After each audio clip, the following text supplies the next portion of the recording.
Okay, we're going to look at Chelsea versus Fulham. This is a Premier League fixture on Boxing Day this week.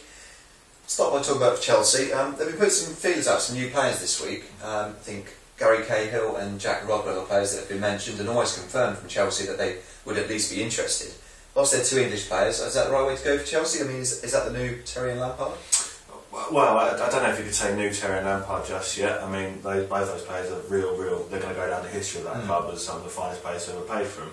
Now, what Villas-Boas was charged with when he joined the club was making it a younger squad, fresher, and helping sort of reduce the average age of the squad. Now, both those players are very good players. Obviously, Cahill available relatively cheap.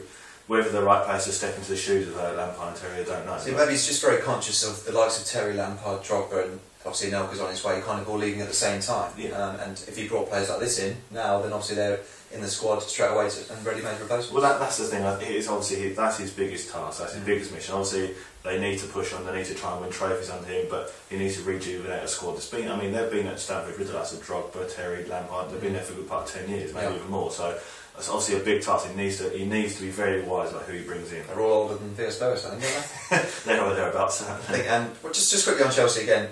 Ambitions for the season, very quickly. What are they going to? Are they still going to title challenge? Are they going to finish third, fourth? What are you thinking for Chelsea? Well, it's very difficult for them. Obviously, the win against Manchester City would have given them great belief, but the draw against Wigan not exactly brilliant. They'll try and push on, but I think they're with Arsenal. I think the two Manchester clubs are right there on their own. We'll just mention that we are talking here before the Chelsea Tottenham. We don't know the result for that, but that could be a big indicator towards the title race as well. I mean, if Tottenham win that, then they'll look to get belief from that. And Chelsea, they'll maybe put themselves right in contention again. Okay, let's talk about Fulham. Got hammered at home to Manchester United last time out. A bit of a no-show from them. Manchester United caught them on a good day, but again, sort of going forward, didn't really offer a lot. But they won versus Bolton, which was a massive win for them the other week, and they're 4 points above the drop zone. After this, got a trip to Norwich, and then home again against Arsenal, I think. So they're stumbling a little bit towards January. So what do you think? Well, I think the thing with Fulham, I think they've got really good component parts. They've got Brian Ruiz, who's proven to have a really good finisher. Obviously, Bob Zamora, when he's playing, we don't really know what's going on there.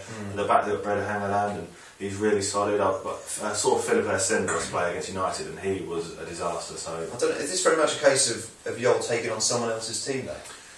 It's always. I mean, when you're a new manager to a new club, everyone's got to do exactly the same job, and he does need to sort of work out his way. From what I've read in the media, that maybe his ways aren't to the liking of some players, and obviously that's a bit of an awkward fit. But he needs to mould them into a cohesive unit. And they just didn't look that against United. Yes or no? 2 years' time, Martin Yol will still be manager of Fulham? I think yes, because I think he's got the quality. I think he's shown himself to be a classy manager. I mean, he's done it the best they've got by Ajax and Tottenham, so why not? Okay, so we'll go for a prediction on this one. Chelsea at home to Fulham. I think Chelsea will get the points. I think it'd be relatively comfortable, so I'm going for 3-1 to Chelsea. Oh, local derbies are always a feisty one, so I think Fulham have been a little bit weak in recent weeks, so I'm going to go for a 2-1 Chelsea win.